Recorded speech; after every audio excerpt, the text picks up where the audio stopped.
Halo Sobat Radar, selamat datang di Radar Jurnalistik, ruang analisis, diskusi, dan aktualisasi realita. Pada podcast ini, kita bakalan ngobrolin seputar isu, fenomena, dan cerita menarik seputar jurnalistik. Pada episode perdana kali ini, kita bakalan kupas tuntas soal jurnalistik nih. Dan aku nggak sendirian, di sini udah ada narasumber hebat kita, ada Bapak Taufik. Halo, selamat pagi Bapak. Selamat pagi Fiona. Gimana kabarnya hari ini Pak? Alhamdulillah lagi puasa ya. Aman. Walaupun tadi cuaca kita juga sedikit mendung ya Pak, hujan, hari ini kita masih tetap bisa datang ke sini. Sebelum kita mau ngobrol lebih lanjut nih Pak tentang jurnalistik, boleh dong perkenalan lebih singkat dulu biar para penonton Radar Jurnalistik kita ini akrab gitu dengan Bapak. Oke, terima kasih Fiona. Jadi halo Sobat Radar Jurnalistik ya dimanapun berada. Perkenalkan, saya Taufik Hashim. Saat ini jadi salah satu tenaga pengajar ya di Prodi S1 Jurnalistik jurusan Ilmu Komunikasi FISIP Unip. Karena berkaitan dengan tema kita hari ini, mungkin saya sedikit buka di awal bahwa sebelum jadi dosen ya, saya itu pernah ya pengalaman jadi jurnalis itu sekitar 5-7 tahun gitu ya. Jadi menjadi praktisi dulu baru masuk ke kampus ya. Jadi ceritanya sekarang menjadi praktisi yang mencintai dunia akademik. Ya, kira-kira begitu Fiona. Nah menarik nih, tadi kan udah terjun dulu ya ke lapangan berarti Bapak baru. Betul. Kemudian ke dunia akademik sekarang. Nah kalau boleh jujur nih Pak, kan tadi itu ada perubahan profesi. Nah untuk jadi jurnalis itu sendiri Pak, rencana hidup Bapak atau itu ada belokan gimana gitu Pak? Sebenarnya mungkin itu dibilang misteri kehidupan ya. Ya misteri Terus kehidupan. terang saya tidak pernah punya cita-cita sedikit pun jadi jurnalis ya. Malah dulu karena tertarik dengan bahasa ya. Saya suka belajar bahasa Inggris, Jerman, Jepang dan lain-lain. Malah kepengen jadi diplomat malah awalnya. Jadi diplomat tapi ujung-ujungnya ke jurnalistik gimana ceritanya Pak? Ya singkatnya gini ya, waktu itu aku punya kawan ya. Kami sejak SMA itu karib ya. Di SMA kami pernah bikin semacam koran dinding dan mading ya, mirip-mirip lah lembaga pers sekolah gitu ya. Nah selesai kami lanjut di kampus yang sama. Nah kawan ini lanjut dia tetap di bidang jurnalistik, masuk di pers kampus. Saya malah belok, tidak ada hubungan sama sekali dengan pers ya jurnalistik. Nah waktu itu kami kembali ketemu kawan saya tadi itu saat jelang wisuda. Nah dia tawarin ke saya, bro kita ada nih waktu itu ada nama salah satu media besar di Makassar ya, namanya Harian Fajar, itu Jawa Post Group ya, kalau kenal ya Jawa Post Group ya, itu Pak. Di bawahnya Pak Dahlan Iskan ya. Nah waktu itu diajak sama dia karena ada ordal ya. Ordal. Dia punya ordal, dia punya senior ya, senior di pers kampus yang waktu itu sudah menjadi salah satu pimpinan di media itu. Nah, singkat cerita kami diterima di situ dari sekitar mungkin 70 sampai 80 kandidat ya. Nah, mulailah dari situ ya belajar pelan-pelan mencintai profesi jurnalistik meskipun di awal sama sekali tidak pernah kepikiran ya. Ya gitu kira-kira jalan cerita singkatnya Fiona. Jadi bukan tujuan utamanya sama sekali ya bukan, Pak. Gak pernah kepikiran. Nah sebagai jurnalis nih Pak, kan tadi udah 5-7 tahun ya Pak. Iya. Ada pengalaman yang berkesan kayak gitu gak Pak? Yang membekas sampai sekarang gitu. Wah itu momennya banyak sekali sebenarnya Fiona ya. Kalau jujur itu enaknya jadi jurnalis atau wartawan itu kita bisa jalan-jalan gratis ya. Ya kadang didanai oleh perusahaan kita atau kadang diundang oleh perusahaan dari luar ya. Nah waktu itu ini ya karena saya orang dari daerah juga ya waktu itu kuliah ke kota ya. Nah pengalaman saya pertama kali naik pesawat justru saat menjadi jurnalis ya. Saya pertama kali naik pesawat karena didanai oleh ya karena liputan ya. Di waktu itu ada liputan dari Kementerian Perekonomian, kita ke Bogor waktu itu, hostnya itu PT Antam ya. Jadi membahas soal pertambangan, kita masuk ke site ya, tambang bawah tanah, masuk ya, wah itu pengembangan di dalam itu mungkin sampai 100 meter di dalam goa itu ya, masuk ke terowongan.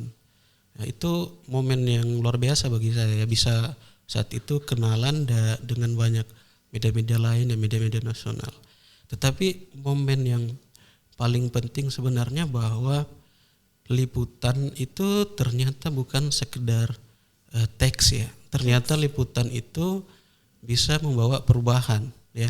Saya ingat persis waktu itu saya bikin di daerah saya di Makassar itu, waktu itu ada satu titik yang saya ingat itu selalu bikin macet ya. Ada jembatan project sebenarnya tapi mangkrak sudah lama, dan itu selalu menjadi titik kemacetan. Nah waktu itu saya bikin liputan soal itu, proyeknya mangkrak, saya tulis bahwa itu menjadi penyebab kemacetan, terus dibaca oleh pejabat ya, anggaplah pejabat dari pusat ya. Itu kemudian langsung ditangani ya, langsung di tender ulang, dikonstruksi ulang, dan kemudian jembatannya diperlebar. Nah, itu luar biasa ya, karena salah satu narasumber berita itu waktu itu sampai nelpon saya mengucapkan terima kasih ya, karena dia pengusaha truk ya, yang sering terperangkap di situ macet berjam-jam, dan ya dia juga rugi secara waktu ya, karena barang itu kan harus dikirim tepat waktu ke gudang-gudang ya. Dan itu luar biasa, ternyata liputan itu bisa menjadi alat perubahan ternyata. Kira-kira gitu Fiona. Berarti itu ya Pak berkesannya, apa yang masalah di sekitar kita tapi bisa kita tuliskan, terus ada solusinya begitu. Nah kan tadi udah sebagai mahasiswa, terus ternyata jadi jurnalis itu bukan tujuan utama, sampai sekarang terjun ke dunia akademik. Itu ada perbedaannya nggak Pak yang dirasakan? Beda sekali ya. Ini boleh kita anggap 3 fase kehidupan ya. Nah, waktu jadi mahasiswa kan ya fase mencari jati diri mungkin ya. Kita masih mendapat privilege dari orang tua ya, mendapat subsidi tiap bulan. Tiap akhir bulan itu kita udah risau ya. Wah, uang di ATM sisa 50.000 nih. Kapan lagi kita dapat kiriman dari orang tua ya. Jadi waktu masih mahasiswa ya energi kita banyak, idealisme kita tinggi, tapi kan minim pengalaman ya. Jadi masih proses mencari jati diri. Nah kalau sudah jadi jurnalis itu kan kita sudah masuk ke dunia kerja ya. Ya di fase sudah siap diuji oleh realitas, oleh keadaan ya. Harus berani, disiplin ya, tanggung jawab dengan pekerjaan. Bangun pagi nyari berita, liputan ke lokasi ya.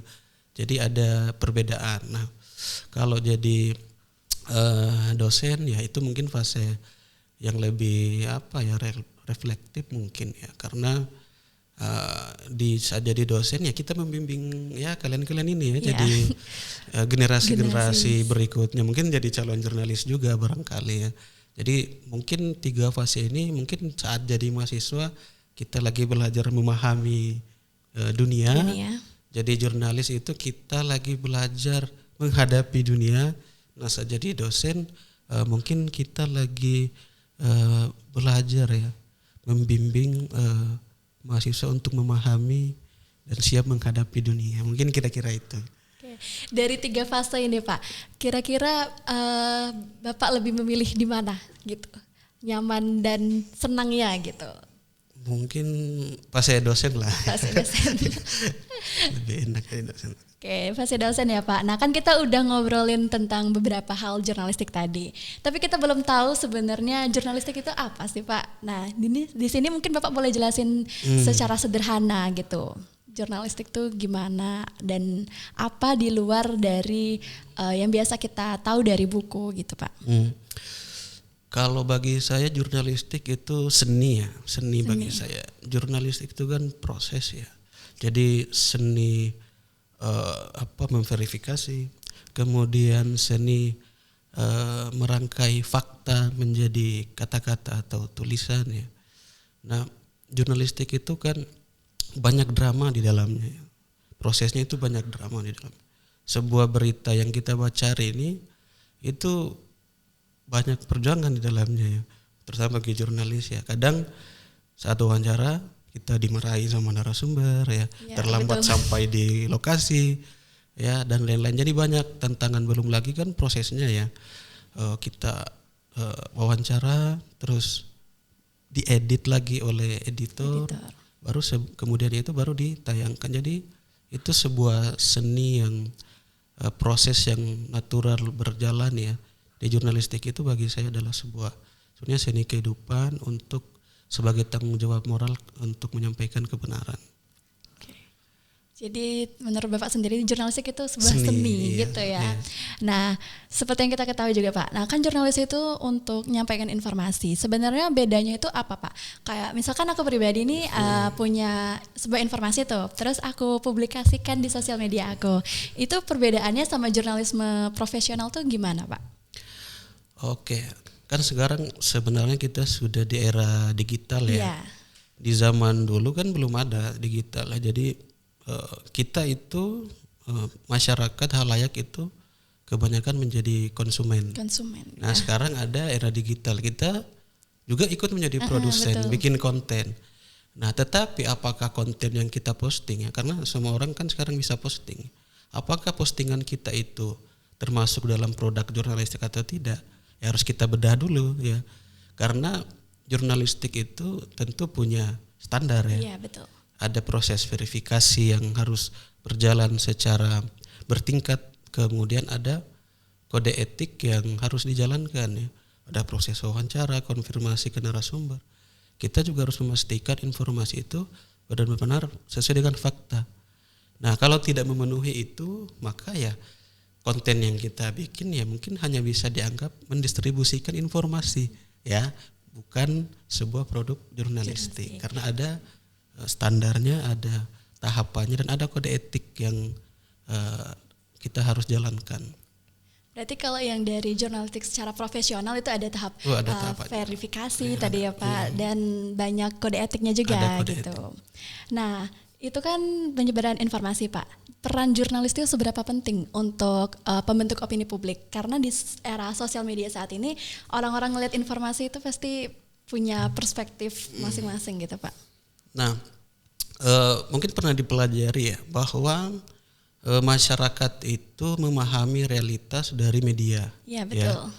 Jadi disinilah peran penting jurnalis bagaimana bisa membentuk opini. Ya, saya kasih contoh ya. Misalnya kemarin kalau Fiona ikuti demo yang panjang soal Indonesia gelap itu kan, nah itu banyak media itu punya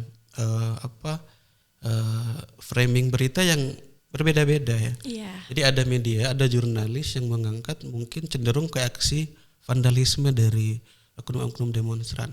Nah masyarakat yang menonton itu mungkin menjadi antipati, tidak simpati terhadap aksi mahasiswa. Karena yang dipertontonkan adalah kerusakan fasilitas umum dan lain-lain. Tetapi bagi jurnalis atau media yang mengangkat berita mungkin soal tuntutan substansial dari mahasiswa, misalnya soal masih banyak pelanggaran hukum, ya soal ekonomi yang timpang mungkin ya, maka mungkin masyarakat beda lagi pandangannya, opini persepsi mereka terhadap perjuangan mahasiswa berbeda. Mungkin mereka cenderung akan mendukung karena mereka akan merasakan juga dampak misalnya kenaikan harga barang dan lain-lain yang dituntut oleh mahasiswa. Tetapi kalau ada media yang berbeda juga, nah itulah. Jadi jurnalis itu pada prinsipnya ya ada tanggung jawab moral di situ ya. Apakah dia akan memperkeruh keadaan atau akan mendinginkan suasana. Nah jadi disitulah peran besar jurnalis dalam membentuk opini publik. Oke, nah selanjutnya Pak, kita tuh pernah dengar kalau jurnalis itu disebut sebagai pilar demokrasi. Itu sebenarnya gimana Pak? Ya kalau kita bicara negara demokrasi itu kan butuh transparansi ya. Jadi, nah supaya demokrasi itu berjalan baik itu butuh media yang sehat dan bertanggung jawab. Kalau Fiona pernah mendengar ya soal teori trias politika ya. Pemisahan kekuasaan 3 kamar itu ada eksekutif, legislatif, dan yudikatif. Ya. Iya. Nah, coba kita bayangkan dalam suatu negara, ya janganlah Indonesia, yang anggaplah negara lain. Bayangkan kalau eksekutifnya korupsi, ya yang menjalankan pemerintahan korupsi, ya legislatifnya yang mengawasi juga korupsi, kemudian yudikatif penegak hukumnya juga korupsi, maka gimana demokrasi yang berjalan di negara itu? Ya maka ada teori baru bahwa pilar keempat, ya kan tadi ada 3 pilar ya, trias politika, media di situ adalah sebagai pengawas kekuasaan. Bahasa istilah ininya adalah watchdog ya. Jadi dia mengawasi jalannya pemerintahan, mengawasi betul-betul. Ya jadi supaya pemerintahan itu berjalan tidak sewenang-wenang. Mungkin juga Fiona pernah dengar ya, ada game dari namanya Lord Acton ya, bahwa power tentu korup, absolute power absolutely korupsinya, atau korup absolutely. Jadi biasanya kalau sebuah kekuasaan yang absolut berjalan, maka bisa dipastikan itu korupsinya akan luar biasa terjadi. Ya kenapa? Karena dia menguasai semua kamar-kamar pemerintahan. Dia yang pegang kepala negaranya, dia yang pegang DPR-nya, dia yang pegang penegak hukumnya. Apalagi yang tidak bisa dia lakukan. Ya. Kalau dia korupsi ya siapa yang bisa mengkritik kalau bukan media? Kira-kira gitu, Fion. Jadi kita tuh sebagai pengawasnya gitu ya jurnalis tuh. Oke, kita udah tahu nih tentang jurnalistik ya kan teman-teman. Sekarang coba kita masuk ke bagian mitos dan fakta jurnalistik nih Pak. Kan banyak nih kalau kita lihat di sosial media atau dengar-dengar dari orang gitu, banyak yang bilang kalau dunia jurnalistik itu keras dan penuh tekanan. Itu mitos atau fakta Pak? Itu sih fakta, Fiona. Fakta. Itu fakta. Mungkin fakta. Boleh dijelaskan Bapak? Ya, real fakta itu, Fiona. Jadi sebenarnya jadi jurnalis itu kita harus tahan banting emang ya, tahan banting. Kenapa? Karena ada term di dunia jurnalistik kita adalah deadline.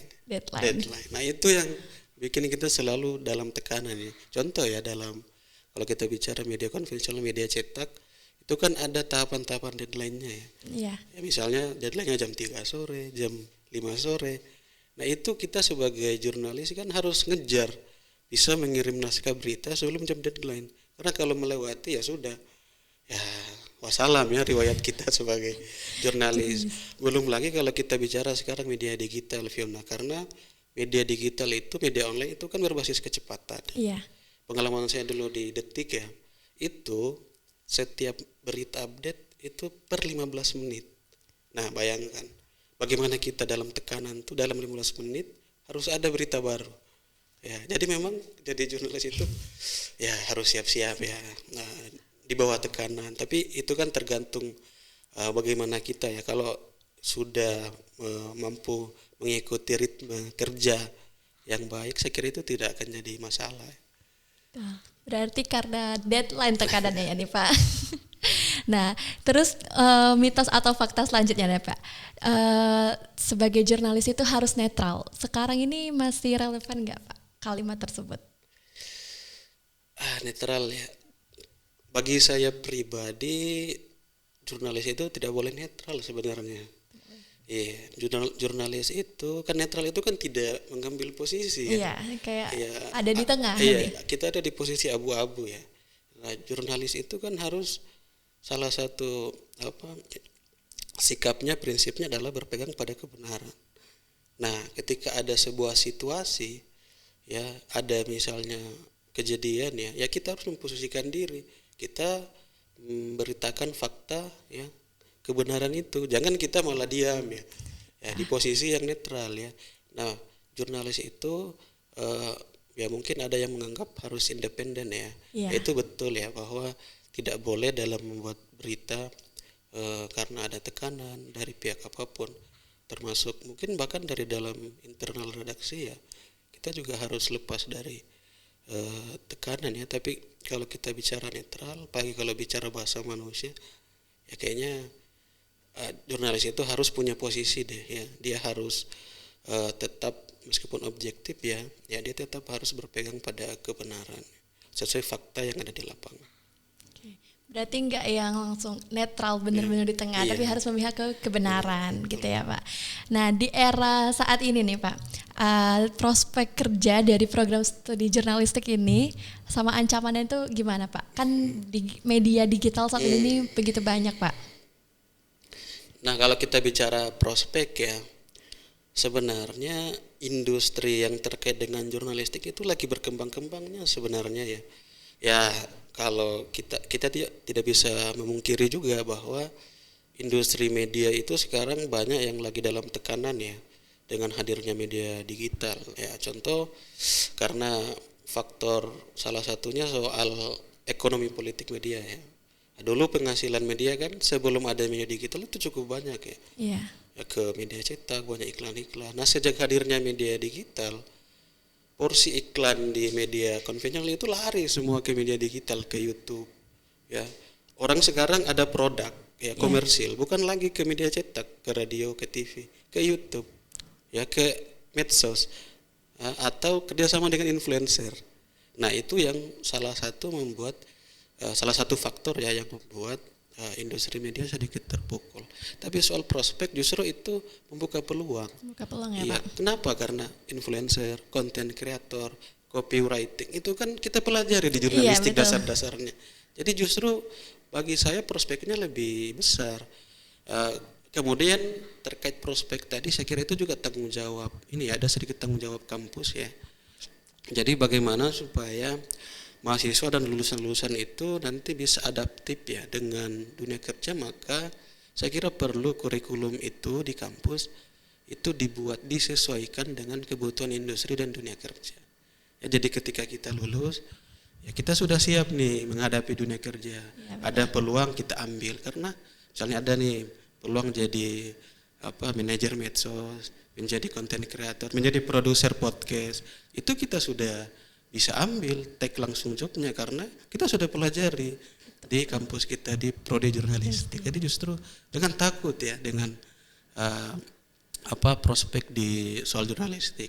Nah, soal tadi di media digital ya. Memang tantangan juga banyak ya, apalagi ada AI juga ya. Betul, Pak. Ya, tapi itu catatan bagi kita bahwa siapa yang bisa survive, yang bertahan, ya, siapa yang bisa bersaing adalah mereka yang mampu adaptif, yang mampu relevan. Salah satunya penguasaan teknologi. Jadi mahasiswa itu harus punya skill sebelum lulus ya, paling tidak adalah skillnya. Jangan lulus dengan tangan kosong, nggak ada bekal sedikit pun, karena ya itu tadi akan jadi sulit bersaing. Berarti prospek kerjanya ini banyak ya, Pak? Jangan takut karena jurnalistik is the best. Nggak hanya jadi jurnalis aja, tapi banyak. Bisa ke copywritingnya tadi ya, Pak, bisa ke content creator, bisa ke produser podcast dan lain-lain. Jadi banyak ya untuk prospek kerjanya. Nah, kan kami sebagai mahasiswa jurnalistik nih, Pak, mungkin Bapak bisa ngasih saran ke kami sebenarnya sikap bagaimana yang harus kami punya sebagai mahasiswa untuk menghadapi perkuliahan dan meniti karir di dunia media ini, Pak. Oh ya. Apa ya? Mungkin ini ya, yang penting itu selalu punya rasa ingin tahu ya. Terus berintegritas ya, kemudian siap tahan banting. Siap tahan banting. Kemudian adaptif dengan teknologi. Ya, terus jangan cepat puas. Ya, jangan cepat puas dengan apa yang kita sudah capai. Jadi terus belajar ya. Jadi kunci bisa sukses itu kita menjadi long life learner, pembelajar sepanjang hayat ya. Nah, kalau kita salah satu hal penting kalau kita masih jadi mahasiswa itu bangunlah portofolio. Ya, jadi dari sekarang ya sering-sering lah ya baca berita tiap hari. Kalau mau jadi jurnalis ya baca berita tiap hari. Coba-coba ikut bikin proyek liputan ya, memperbanyak portofolio di bidang itu. Nah, jadi membangun karir ya. Pengalaman saya dulu ya waktu lamar kerjaan. Wawancara itu betul-betul akan melihat portofolio kita. Apa yang sudah pernah kita bikin ya. Apa yang kita sudah perbuat sebelum kita mau masuk ke perusahaannya. Itu mereka nilai betul ya. Jadi karena waktu itu saya punya pengalaman di media sebelumnya, masuk ke media besar seperti Detik itu aman-aman aja karena mereka melihat rekam jejak kita ya di media sebelumnya. Nah, makanya portofolio itu penting ya. Jadi karir itu jangan dibangun saat sudah wisuda Ya jalannya, petanya itu harus kita kreasikan malah sejak menjadi mahasiswa. Bahkan sejak hari ini kita sudah harus membiasakan diri membuat portofolio. Oke, berarti sebagai mahasiswa kita itu harus adaptif, tahan banting dan terus belajar tadi ya Pak. Betul. Dan jangan lupa untuk membangun portofolio sejak menjadi mahasiswa. Nanti biar ketika wisuda itu kita sudah punya banyak pengalaman gitu ya Pak. Nah teman-teman, sebelum kita mengakhiri episode perdana kita akan ngasih jawaban cepat. Nah ini aku bakal ngasih beberapa pertanyaan ke Bapak. Bapak mungkin bisa pilih di antara dua pilihan. Pertanyaan pertama nih Pak, kalau harus memilih, Bapak lebih pilih dikejar deadline berita atau dikejar sama pertanyaan mahasiswa nih Pak? Dikejar pertanyaan mahasiswa. Dikejar pertanyaan mahasiswa. Nggak memilih deadline Bapak? Karena sekarang udah jadi dosen. Karena sekarang jadi dosen ya. Pertanyaan kedua nih Pak, pilih berita yang tayangnya cepat tapi biasa aja, atau berita yang tayangnya lama tapi berdampak besar sama masyarakat? Nah kayaknya yang kedua. Ya mending kita bikin berita yang lama, ya lama tayang, tetapi bisa berdampak. Ya tadi saya sempat cerita ya bahwa kita itu kadang-kadang merasa bangga ya kalau liputan kita itu bisa membawa perubahan, ya, bisa bikin bawa dampak. Nah kalau cuma sekedar cepat tapi biasa aja ya ngapain ya? Ya kita harus bikin berita yang bikin perubahan. Kan kampus berdampak kan? Iya betul. Jadi Bapak pilih yang beritanya lama tayang tapi berdampak besar. Betul, nah yang terakhir nih Pak, jurnalistik bagi Bapak itu sebuah profesi atau panggilan hidup? Wah sulit ini. Mungkin dulu profesi tapi kini menjadi panggilan hidup. Kira-kira gitu. Oke, terima kasih Bapak atas waktu dan cerita yang sudah dibagikan di Radar Jurnalistik. Semoga obrolan kita hari ini bisa menambah insight bagi aku pribadi dan para penonton Radar Jurnalistik.